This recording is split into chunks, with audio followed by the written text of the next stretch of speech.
Hi there! Today I'm going to go through some of my favorite books to, let's see, some of these I've had for quite a while just to get started on stuff, learn new stuff, expand my, knitting repertoire.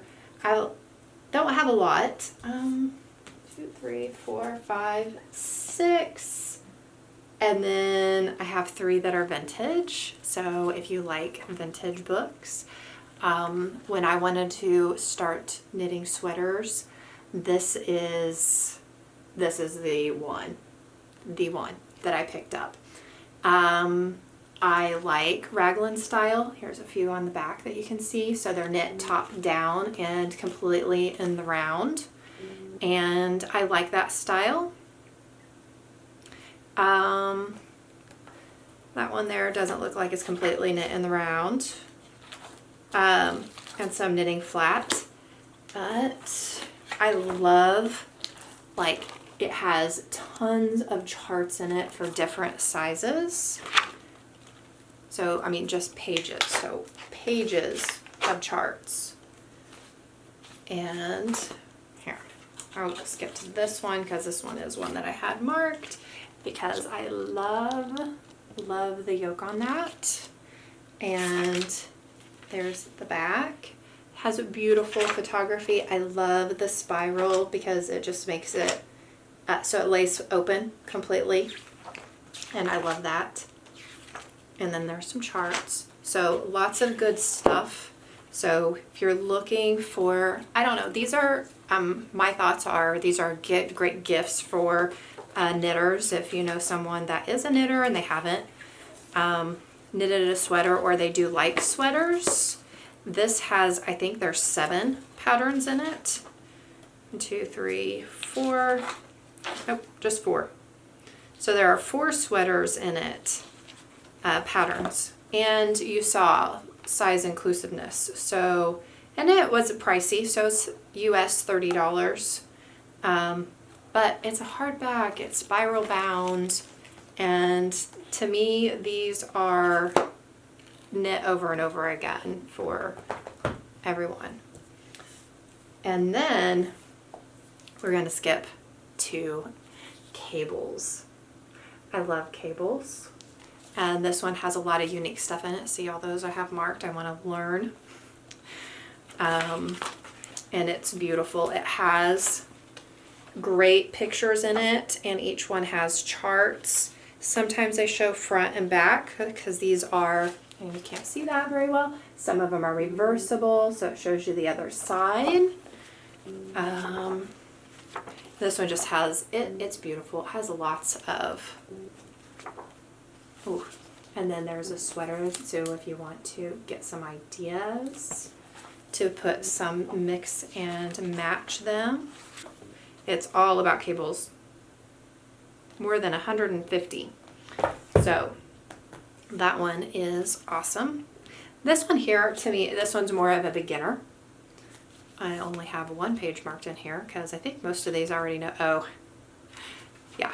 This is the page I have marked because it's easy to find which one you're looking for. Let's see if I can get it a little closer, see if that'll focus there for you. So lots of, I would say this one's kind of a beginner, intermediate, nothing super advanced, and a little bit of color work in it. So this one is good for more of a beginner knitter. It wasn't too expensive, $22.99, and it has so it has lots of little diagrams, and it has a chart. And at the beginning, so it does have how-to stuff and picking your fibers and learning gauge. So it definitely has some beginner stuff in there. So it's a great beginner book. So there's back, so you have all those little swatches.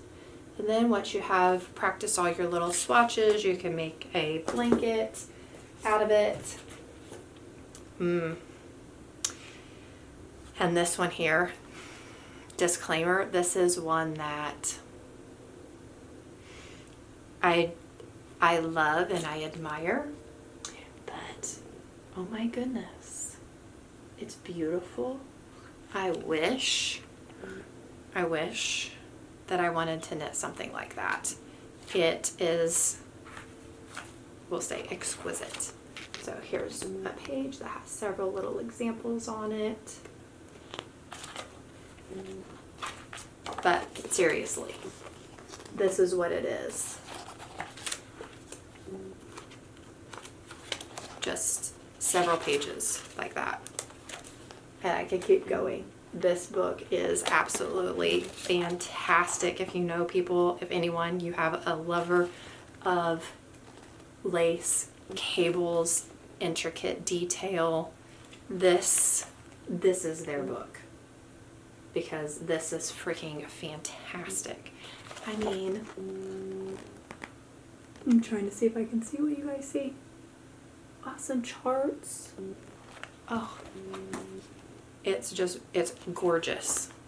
Let's see if I can flip through it. I mean, it's pages of that. Oh, just gorgeous. So this is one that I admire, but I don't use it because it's not my style. I like simple, quick, easy, but if I wanted to knit something fancy and lacy, that would be my go-to book. And this here is, it has not all the stitches, but tons of stitches in it. And it is sectioned out, so you do start with beginner stuff. You have knits and purls, and you work your way up to, let's see here, there's some mock cables. There are so many stitches that you can do with just knits and purls. And then, see if I can show you a few. I mean, it just has several on every page. And it just, okay, so then we go into the cable section. So it does have charts on there, little bitty charts. I notice that as I get older, the charts seem to get smaller and smaller. And then we go up into some lace. So this one here, I feel like no matter where you're at on your knitting journey, whether you're a beginner, advanced beginner, intermediate, or advanced, there's something in this for you. And it's a great place for inspiration and color work. So I do love Pinterest. However, I like having these books because you just get a different, I don't know, maybe it's because I'm older.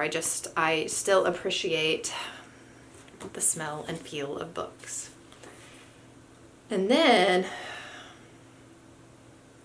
this is like kind of the Bible of knitting. So this has like a little bit of everything in it that you need to know. I mean, from the very basics, from the types of yarn that you use. I wish I had a better way to show these to you because there's just so much stuff in them.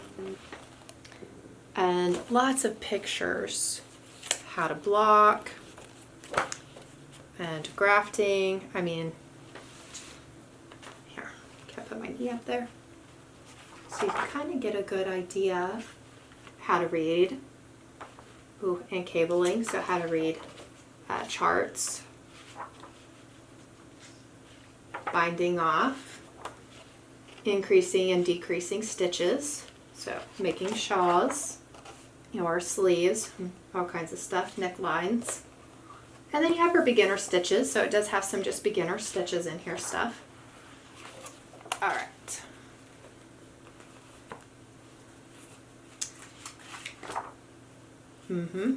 Blocking. Seaming. So we have your mattress stitch. Actually, I haven't looked at all of these. I'm going to have to do some videos on these. Because overcasting, I call that like basting. Or a whip stitch. Basting. Basting is different than overcasting. That kind of looks like I've seen called a whip stitch. So anyway, lots and stuff. So we do have some sweater stuff in here.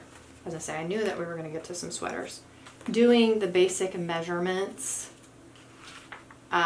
So this is a good beginner one also, if you're wanting to get into making your own garments and kind of designing your own without having a pattern, because you don't have to have a pattern to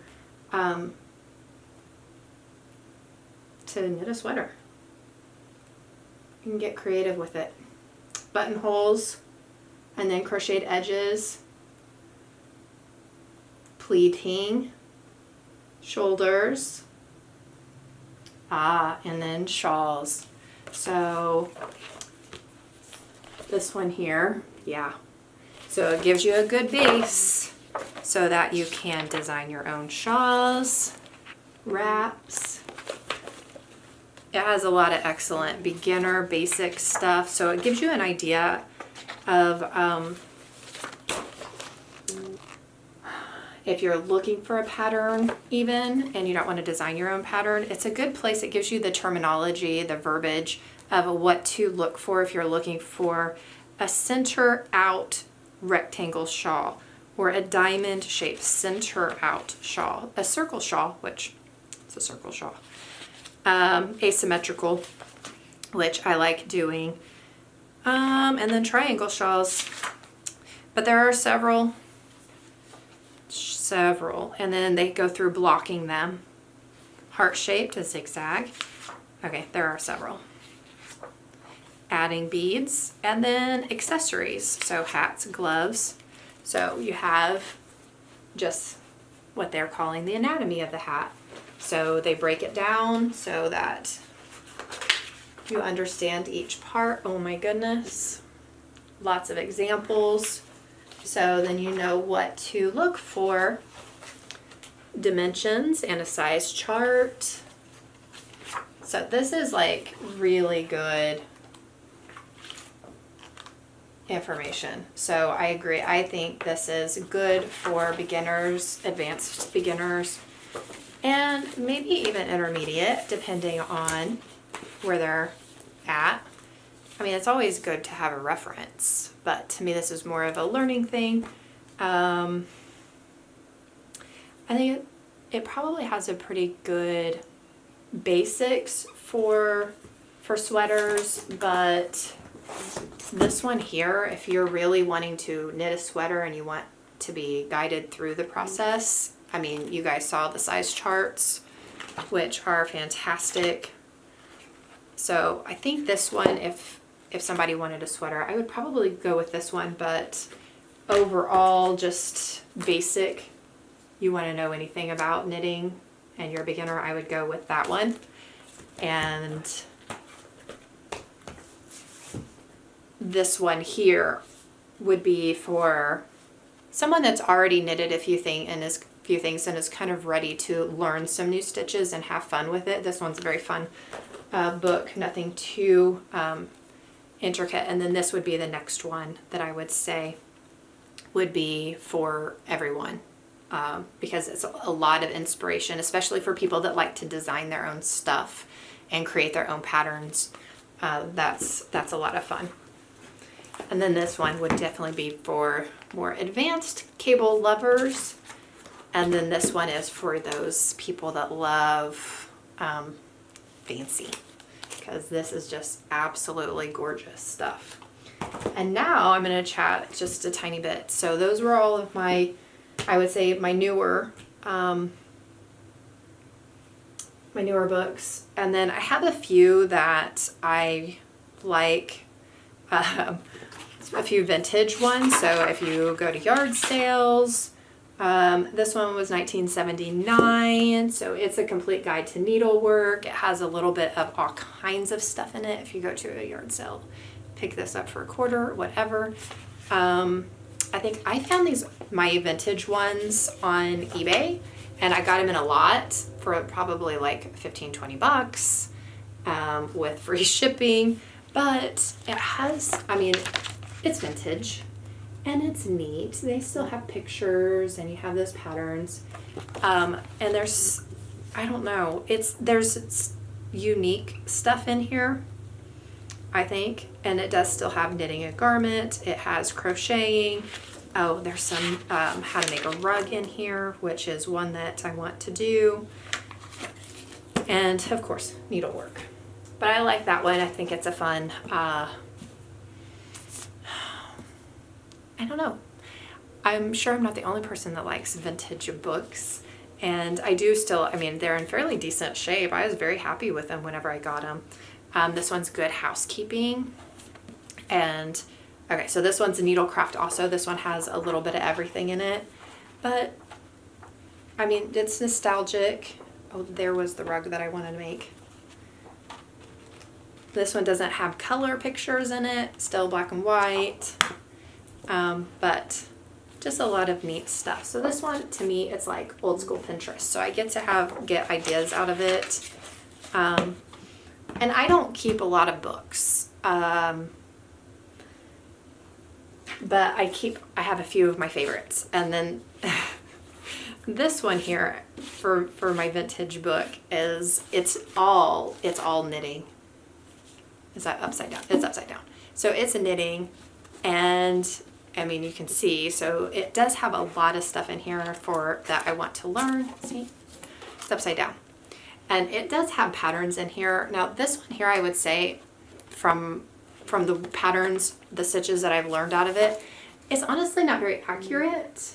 I've ran into a few of them that I've like had to completely refigure out.